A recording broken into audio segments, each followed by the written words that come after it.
Hello dear student, welcome in this online platform. मैं विकास कुमार आज आप लोग को जो है वो थर्मोडायनेमिक्स का law, zeroth law of thermodynamics पढ़ाने जा रहा हूँ dear. Zeroth law of thermodynamics, ठीक है। अब zeroth law of thermodynamics actually में डियर फर्स्ट लॉ के बाद आया है, लेकिन फर्स्ट लॉ से पहले इसको आना चाहिए था डियर, इसीलिए जीरोथ नाम दिया गया। जीरोथ लॉ ऑफ थर्मोडायनेमिक्स इसका नाम दिया गया डियर। आना चाहिए था इसको पहले ही डियर, है ना, फर्स्ट से पहले ही आना चाहिए था। कारण है कि देखिए temperature, zeroth law of thermodynamics में जो आपके साथ अभी हम चर्चा करेंगे, बातें करेंगे, तो उसमें आप देखिएगा टेम्परेचर से रिलेटेड बातें होगा डियर, टेम्परेचर से रिलेटेड। और फर्स्ट लॉ में ऑलरेडी जो है वो हीट से रिलेटेड बातें हुआ है, यानी कि कहीं ना कहीं टेम्परेचर का जिक्र तो है कि नहीं, जो कि टेम्परेचर का जिक्र जो है वो पहले ही हो जाना चाहिए था डियर। जो टेम्परेचर पे डिपेंडेंट वाला लॉ था वो पहले ही हो जाना चाहिए। कि बेसिक आपको ब्राइफ हम चीज़ें को समझा रहे हैं कि पहले क्यों आना चाहिए था, इसीलिए जीरोथ लगा हुआ डियर। तो चलिए लिखते हैं जीरोथ लॉ ऑफ थर्मोडायनेमिक्स। और ये इंटरेस्टिंग होगा जानना कि जो थर्मोमीटर है डियर, जो थर्मोमीटर है क्या करता है थर्मोमीटर, अब देखते हैं बॉडी का टेम्परेचर मेजर करता है, यानी टेम्परेचर मेजरिंग इंस्ट्रूमेंट है। तो थर्मोमीटर वर्क कैसे करता है जीरोथ लॉ ऑफ थर्मोडायनेमिक्स पे, किस तरीके से वो इसको अटैच करेंगे बेस्ड है, यानी जीरोथ लॉ ऑफ थर्मोडायनेमिक्स पे ही चलता है डियर थर्मोमीटर। अभी हम बताएंगे आपको, हाँ इस तरीके से ही थर्मोमीटर टेम्परेचर आपके बॉडी को सेंस कर पा रहा है, ठीक है। Zeroth law of thermodynamics, law of thermodynamics, thermodynamics, ठीक है डियर। क्या तो zeroth law of thermodynamics, zeroth law of thermodynamics. चलिए ये क्या है थोड़ा समझते हैं कि जीरोथ लॉ ऑफ थर्मोडायनेमिक्स। थोड़ा उसको समझने से पहले डियर, साइंटिस्ट का नाम था फॉलर। ये फॉलर का कॉन्सेप्ट था, फॉलर दिए थे, और ये 1931 ईस्वी में ये हुआ था डियर। 1931 में फॉलर एक साइंटिस्ट का नाम था, वो ये कॉन्सेप्ट को दिए थे डियर, ठीक है।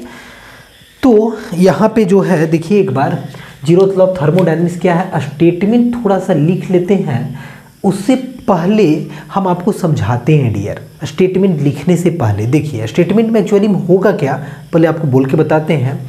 According to zeroth law of thermodynamics, चलिए डियर साथ ही साथ ना लिख लेते हैं, टाइम भी बचेगा dear. According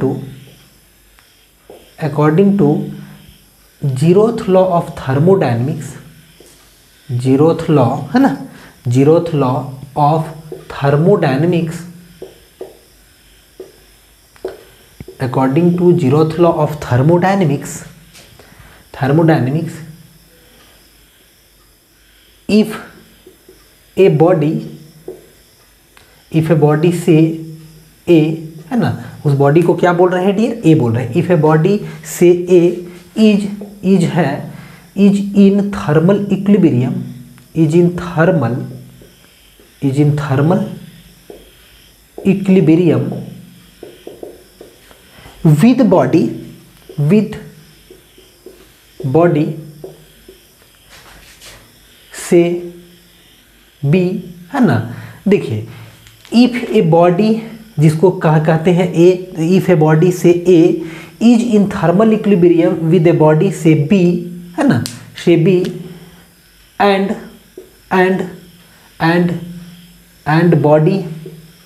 and body B is also, is देखिए से वगैरह के हाथ हटा दीजिए, वो बढ़िया ही रहेगा। If a body a direct लिखिए, इफ ए बॉडी ए है ना is in thermal equilibrium with body B and body B is also in thermal equilibrium, in thermal equilibrium. देखिए इक्विलिब्रियम, थर्मल इक्विलिब्रियम से रिलेटेड बातें पहले कर चुके हैं डियर। थर्मल इक्विलिब्रियम का मतलब हुआ टेम्परेचर इक्विलिब्रियम, टेम्परेचर सेम होना, उसी को बोलते हैं equality in temperature, thermal equilibrium, ठीक है। Thermal equilibrium with another body C, ठीक है, ए बी के साथ और बी सी के साथ सेपरेटली। देखिए ये काम सेपरेटली हो रहा है, सेपरेटली देन बॉडी, पहला बॉडी कौन था, body A must be in thermal equilibrium with body C. ठीक है डियर, समझिए चीज़ों को। स्टेटमेंट आपका क्या है, तो स्टेटमेंट के अकॉर्डिंग सो कहना क्या चाह रहा है, तो एक बॉडी है ए, एक बॉडी क्या है ए, मान लीजिए बना दिए, ये किसके साथ थर्मल इक्विलिब्रियम में है, तो ये जो है डियर, ये जो है एक बॉडी है बी, इसके साथ थर्मल इक्विलिब्रियम में, जो लिखे स्टेटमेंट उसके अकॉर्डिंग यही है। और बी जो है डियर, बी जो है एक अनदर बॉडी है सी, उसके साथ थर्मल इक्विलिब्रियम में है। यानी कि अब कहेंगे कि टेम्परेचर यहाँ पे बात करें तो टेम्परेचर ए इस बॉडी का होगा, इस बॉडी का टेम्परेचर क्या होगा, बी होगा, इस बॉडी का टेम्परेचर क्या होगा, सी होगा। यानी कि है ना, यानी कि क्या है, मीन टी ए बराबर क्या है T B, and T B बराबर क्या है डियर, टी सी। ये कहाँ से लिखे हैं, लॉ के अकॉर्डिंग लिखे। लॉ यही बात बोल रहा है डियर कि टी ए जो है टी बी के और टी बी जो है टी सी के, यानी कि इस तरह से, दैट इज, है कि नहीं, दैट इज, ये बात याद रखिएगा कि टी ए बी के साथ और बी सी के साथ। तो सो या फिर 10 लिख सकते हैं dear, T A equal to क्या होगा, टी सी होगा। यही बात है आपका जीरोथ लॉ ऑफ थर्मोडायनेमिक्स का। जो जीरोथ लॉ ऑफ थर्मोडायनेमिक्स बोला उसके अकॉर्डिंग बस छोटा सा कॉन्सेप्ट यही है डियर कि ए जब बी के साथ है और बी जब सी के साथ है, इफ़ देयर आर 3 बॉडीज, है ना, ऐसे भी लिख सकते थे, if there are 3 bodies in which body A is in thermal equilibrium with body B, body A is in thermal equilibrium with body B, and body B is in thermal equilibrium with body C, और ये दोनों क्या है, separately, मतलब अलग अलग, ये इसके साथ और ये इसके साथ। तो जो होगा वो बॉडी ए और बॉडी सी जो होगा must be in thermal equilibrium. Body A जो होगा, बॉडी सी होगा, must be in thermal equilibrium dear. ऐसे भी इक्वेशन के अकॉर्डिंग भी बातें करेंगे। इक्वेशन ये 1 बन गया, इक्वेशन 2 फ्रॉम इक्वेशन 1 एंड 2 ए और सी बराबर ही होगा डियर। पर ये लॉ ही बोला था कि इस तरह कभी भी हो तो ये होगा इस तरीके से कि ये इसके साथ हो, ये इसके साथ हो, तो ये इसके साथ पक्का होगा। फॉलर बोले थे 1931 ईस्वी में। ठीक है, इस कॉन्सेप्ट को अब थोड़ा सा इसको हम रिलेट करते हैं डियर, ठीक है ना, रिलेट करते हैं। किसके साथ रिलेट करते हैं, तो आपको रिलेट करके बतलाते हैं थर्मोमीटर। अभी आपको बतलाए थे कि अच्छा टेम्परेचर क्या है, तो टेम्परेचर स्केल के बारे में भी पढ़ेंगे, है ना, टेम्परेचर स्केल के भी बारे में पढ़ेंगे। जैसे टेम्परेचर स्केल में डिग्री सेल्सियस स्केल होता है डियर, फ़ारेनहाइट स्केल होता है डियर, कैल्विन स्केल होता है डियर। एसआई यूनिट में कैल्विन बोला जाता है टेम्परेचर, है ना, एसआई यूनिट क्या होता है, टेम्परेचर का कैल्विन होता है। टेम्परेचर एक बॉडी का हॉटर है या फिर कोल्डर है, ये मेजर करने का एक पैरामीटर है डियर। टेम्परेचर से आप मेजर करके बतलाते हैं, यानी कि temperature is a thermometric property. Temperature क्या है, एक थर्मोमेट्रिक प्रॉपर्टी है ना। चलिए इसको मिटाते हैं और आपको बतलाते हैं डियर, आगे का कहानी आपको बतला रहे हैं डियर। चलिए तो देखिए, ये तो इतना समझ ही गए, इसको तो आप लिख ही लेंगे। इसको मिटाते हैं डियर।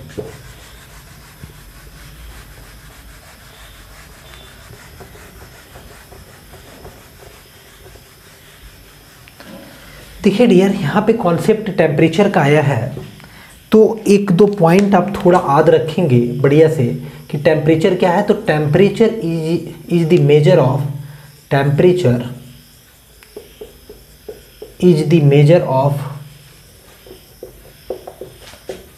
एवरेज रैंडम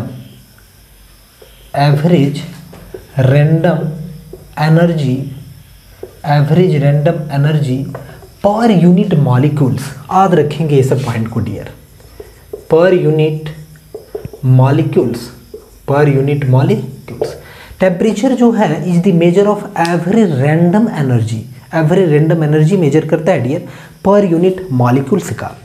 और भी कुछ कॉन्सेप्ट है जिसको याद रखेंगे। दी जीरोथ लॉ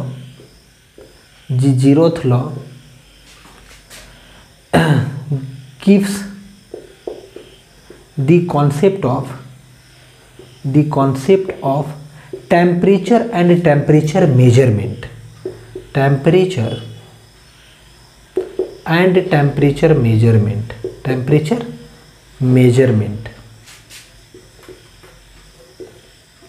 मेजरमेंट लिखे dear, temperature and temperature measurement. ठीक है, जीरोथ लॉ क्या देता है? तो टेम्परेचर और टेम्परेचर मेजरमेंट का कॉन्सेप्ट देता है डियर। दी थर्मोमीटर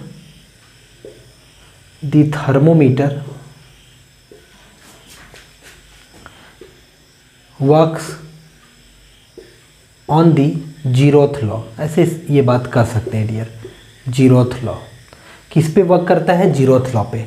तो थर्मोमीटर जीरोथ लॉ पे वर्क करता है, तो थोड़ा समझिए कैसे क्या हो क्या रहा है। जी देखिए डियर, थोड़ा सा हम समझते हैं। ये मान लीजिए कोई ह्यूमन है, सपोज कीजिए एक ये ह्यूमन बॉडी है ना। ये अब इसमें क्या कर रहे हैं, ह्यूमन बॉडी में क्या करते हैं? तो ह्यूमन बॉडी के टच में लाते हैं थर्मोमीटर को।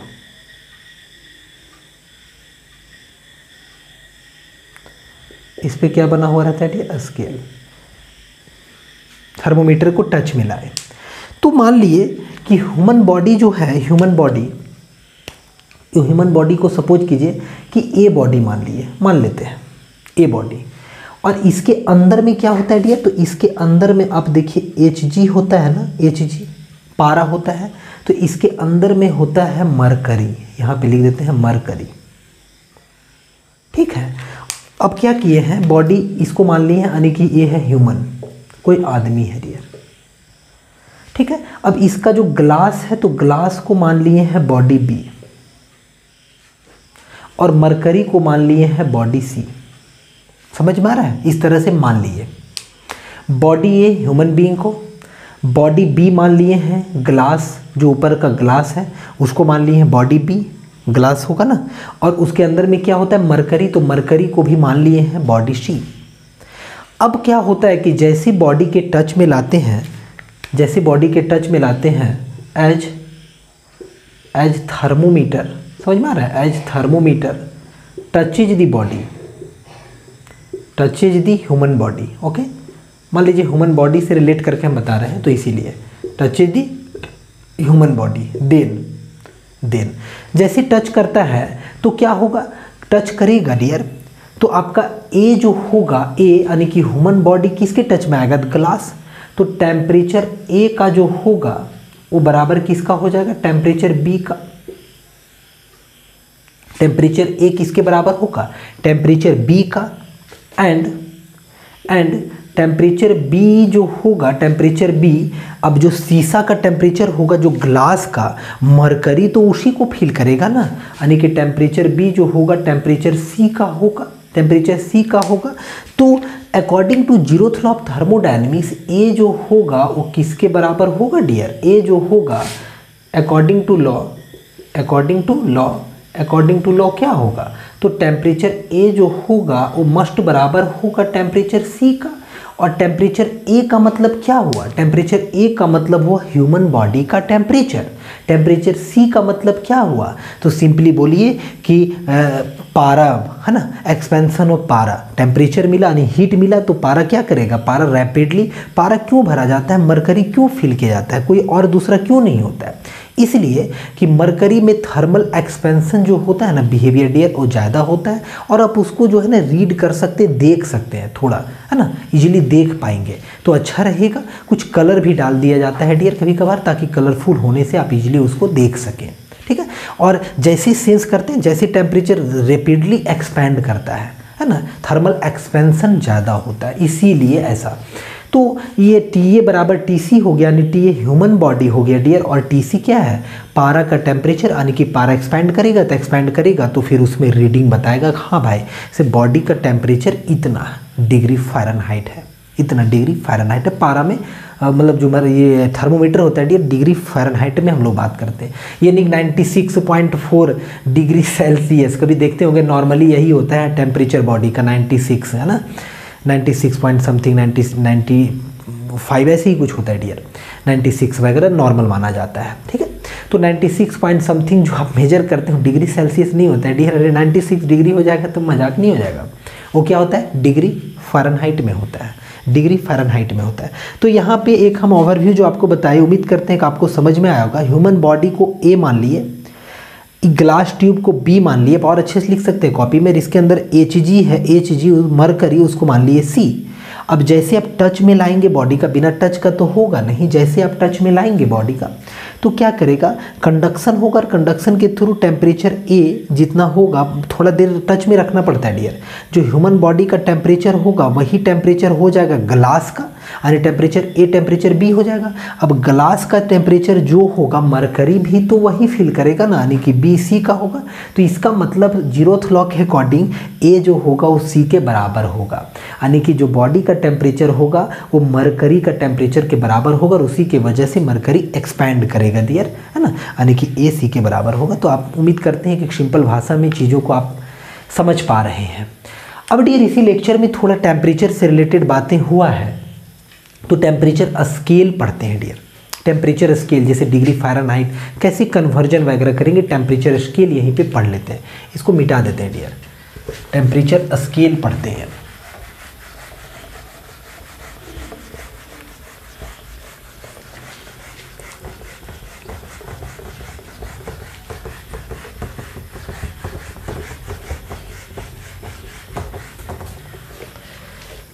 देखिए डियर, हेडिंग बनाते हैं टेम्परेचर स्केल,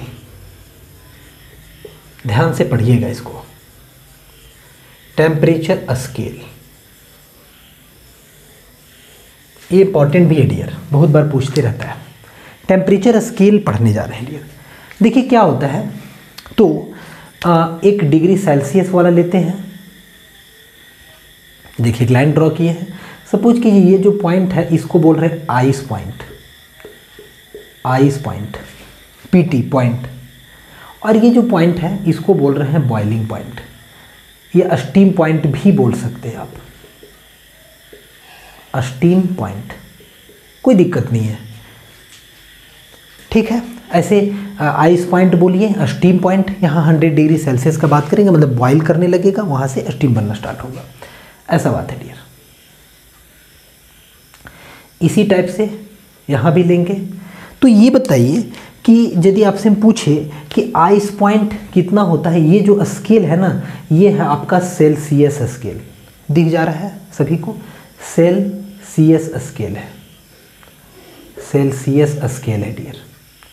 और ये जो है ये है Fahrenheit scale, F4 Fahrenheit, Fahrenheit scale, okay, shortcut लिख दिया, फ़ारेनहाइट स्केल है, 2 स्केल लिए हैं यहाँ पे। अब इसमें जो आपका है आइस पॉइंट ये कितना होता है, तो 0 डिग्री सेल्सियस होता है सेल्सियस स्केल में। स्टीम पॉइंट या बॉइलिंग पॉइंट, यहीं पे आप इसको बॉइलिंग पॉइंट भी कर दीजिएगा, हम वही बात कर रहे हैं डियर, बॉइलिंग पॉइंट का ही बात कर रहे हैं, बी पॉइंट मतलब बॉइलिंग पॉइंट।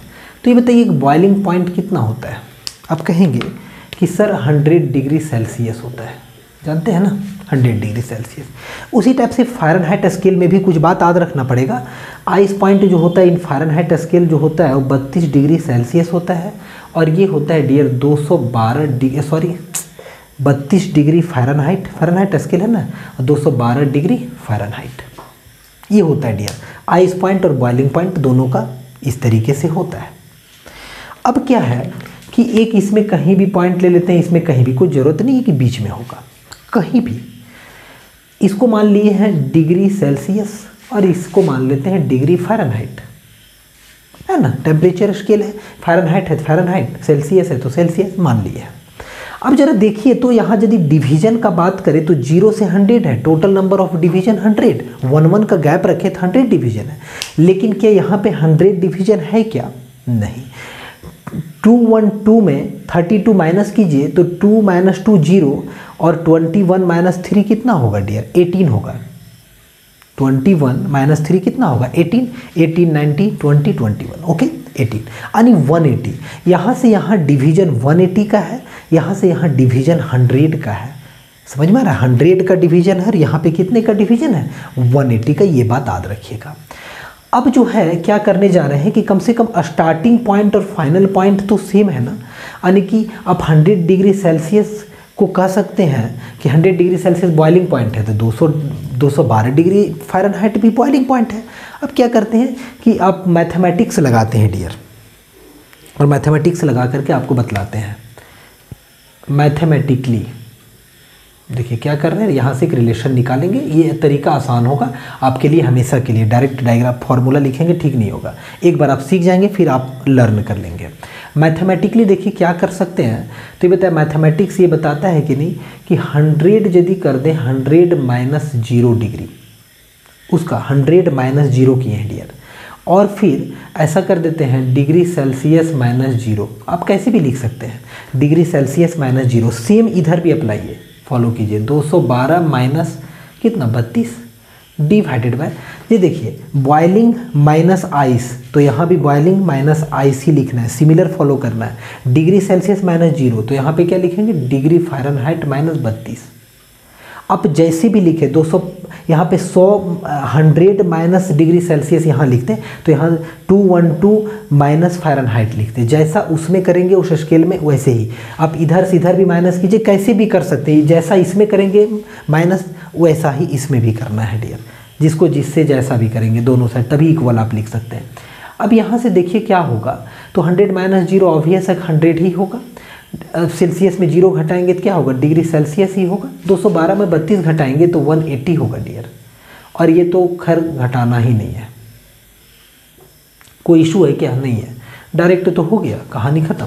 तो ये बताइए degree Celsius is equal to कितना होगा, तो आप degree Celsius is equal to करेंगे, देखिए डिग्री सेल्सियस यहाँ से एक जीरो भी काट सकते थे, और साथ ही साथ 2 × 9 2 × 5 कट जाएगा डियर। अब बचा क्या, तो डिग्री सेल्सियस इंटू 9, यानी कि 9 डिवाइड में कर देंगे, और ये क्या हो जाएगा 5 डिवाइडेड बाय कितना लिख देंगे 9, और इंटू कितना होगा डिग्री फ़ारेनहाइट माइनस 32। कोई इशू है डियर, बस तो इतना बात को याद रखना है हमेशा। डिग्री सेल्सियस इंटू 9 होता तो डिवाइड में डायरेक्ट लिख दिए 9, और 5 से ये दोनों मल्टीप्लाई होता, 5 से दोनों को ब्रैकेट में रखें। इस फॉर्मूले से आप कैसे भी निकाल सकते हैं। आल्सो देखिए, आल्सो क्या कर सकते हैं, तो आप चाहे तो degree Fahrenheit is equal to भी लिख सकते हैं, यानी degree Fahrenheit is equal to कितना होगा, तो आप कहेंगे सर 9/5 डिग्री सेल्सियस प्लस होगा 32। कोई इशू नहीं है डियर, यहाँ से भी आप निकाल सकते हैं। दोनों से किसी फॉर्मूला में डिग्री सेल्सियस रखिए फ़ारेनहाइट निकलेगा, फ़ारेनहाइट रखिए डिग्री सेल्सियस निकलेगा। अच्छा, एक ऐसा टेम्परेचर स्केल ढूंढना चाह रहे हैं कि जहाँ पे फ़ारेनहाइट और डिग्री सेल्सियस क्या हो, दोनों बराबर हो। फ़ारेनहाइट और डिग्री सेल्सियस दोनों क्या हो, बराबर हो डियर। फ़ारेनहाइट और डिग्री सेल्सियस दोनों क्या हो, बराबर हो। समझ में आ रहा है। देखिए तो क्या होता है, इफ़ आप रख करके देखिए, पुट करके, बहुत सारा तरीका है लेकिन हम बता रहे हैं। If degree Celsius is equal to 40 degree Celsius, मतलब 40 डिग्री सेल्सियस रख रहे हैं, है ना। इफ़ 40 नहीं, इफ़ टेम्परेचर, यानी टेम्परेचर ऐसे रख रहे हैं dear. If temperature is equal to -40 degree Celsius, जरा देखिए चेक करके, इंटरेस्टिंग है। 40 नहीं, -40 डिग्री सेल्सियस, माइनस है डियर, -40 डिग्री सेल्सियस। देन ये बताइए कि डिग्री फ़ारेनहाइट बराबर कितना होगा, 9/5 माइनस कितना होगा 40, और प्लस कितना होगा 32। ज़रा इसको सॉल्व कीजिए तो डियर कितना आएगा, सॉल्व कीजिए। 5 से 40 कटेगा, 8 से, 8 × 9 कितना होगा 72, और प्लस कितना होगा 32 is equal to how much, is equal to 40 degree Fahrenheit.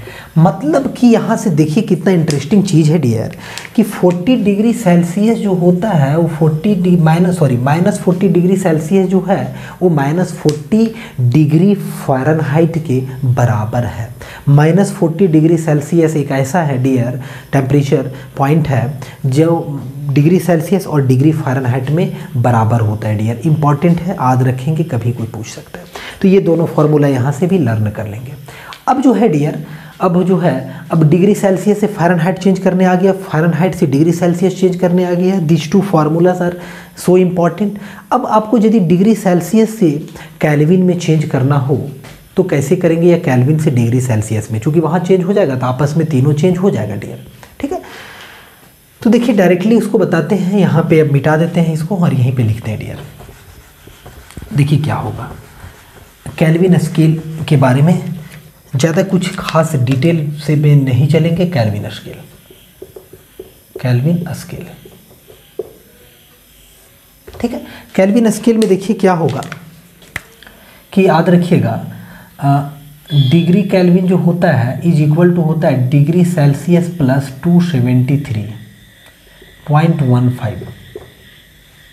यानी कि कभी भी, जैसे कि ये बात याद रखिएगा डियर, एज मान लीजिए आपके पास है temperature is equal to 10 degree Celsius, तो बताइए कन्वर्ट कीजिए केल्विन में, तो temperature is equal to degree Kelvin में, है ना। तो डिग्री केल्विन में कितना होगा, तो जो सेल्सियस है उसको जोड़ दीजिए, यानी कि 273.15 प्लस क्या कर देना है 10 डिग्री सेल्सियस जोड़ देना है। तो जोड़ेंगे डियर तो कितना होगा 283.15 डिग्री केल्विन। ओके, तो कुछ नहीं, सिंपली जो है सो कभी भी सेल्सियस स्केल आपको मालूम हो तो 273.15, 270 एक फिक्स्ड वैल्यू है डियर, 273.15 एग्जैक्ट होता है, नहीं तो बहुत बार 273 बोल दिया जाता है। इसीलिए जो है triple point of water 273.16 degree से 273.16 डिग्री केल्विन होता है डियर। क्योंकि ट्रिपल पॉइंट ऑफ वाटर होता है 0.01 डिग्री सेल्सियस, 0.01 डिग्री सेल्सियस होता है dear triple point of water, है ना। और ट्रिपल पॉइंट ऑफ वाटर पे जो प्रेशर का वैल्यू होता है वो होता है आपका लगभग 4.58 mm ऑफ Hg, लगभग 4.58 mm ऑफ Hg डियर। खैर यहाँ पे आते हैं डियर, जैसे एटमॉस्फेरिक प्रेशर का वैल्यू होता है 760 mm of Hg, mm of Hg के टर्म में 760 mm ऑफ Hg। यहाँ पे आइए, तो डिग्री केल्विन कभी भी सेल्सियस का जो वैल्यू रहेगा उसमें 273 जोड़ देना है, और यदि केल्विन में दिया हो सेल्सियस में करना है तो सिंपली क्या करना है डियर, घटा देना है। आप यहीं से समझ सकते हैं। आल्सो आप ये बात भी समझ सकते हैं कि यदि डिग्री सेल्सियस हो तो क्या करेंगे, तो सिंपली आपका जो केल्विन में दिया हुआ हो डिग्री केल्विन उससे 273.15 को क्या कर दीजिए, घटा दीजिए डियर, ठीक है। तो घटा देंगे, जो केल्विन में आपका है उसको घटा देंगे इतना से, तो क्या निकल जाएगा सेल्सियस। जैसे कि 283.15 डिग्री केल्विन था, ठीक है, इससे अब 10 डिग्री सेल्सियस घटा देते, इतना था ना, सॉरी इतना था 273 घटा देते तो कितना निकलता, 10 डिग्री सेल्सियस निकलता। उम्मीद करते हैं ये तीनों, अब देखिए अब सेल्सियस से केल्विन, केल्विन से सेल्सियस, जब सेल्सियस बदल लिए तो फ़ारेनहाइट बदल जाएगा, सारा एक दूसरे स्केल जो है वो एक दूसरे के साथ आप चेंज कर सकते हैं डियर, यानी तीनों स्केल को एक दूसरे के साथ चेंज कर सकते हैं इन फार्मूलाज की मदद से। अब डायरेक्ट ये फार्मूला याद रखेंगे, ये सब कॉन्सेप्ट कितना बार बार आता, लेकिन हाँ एक कॉन्सेप्ट पता रहेगा तो कभी आप भूल भी जाएंगे तो एक दो लाइन में डायरेक्ट आप इक्वेशन बना करके काम कर सकते हैं डियर मैथमेटिकली। उम्मीद करते हैं कि लेक्चर जो है वो आपको अच्छा लग रहा होगा, है ना, और जीरोथ लॉ ऑफ थर्मोडायनेमिक्स से रिलेटेड जो भी कॉन्सेप्ट था बेसिक वो आपको समझ में आया होगा डियर। अब नेक्स्ट लेक्चर में जो है, आगे आने वाला लेक्चर में थर्मोडायनेमिक्स का कोई और भी बेहतर टॉपिक आपके साथ डिस्कस करने आएंगे। तब तक के लिए आप बहुत मुस्कुराते रहें, खुश रहें डियर, दोस्तों के साथ वीडियो को शेयर करते रहें। So dear, thank you for watching.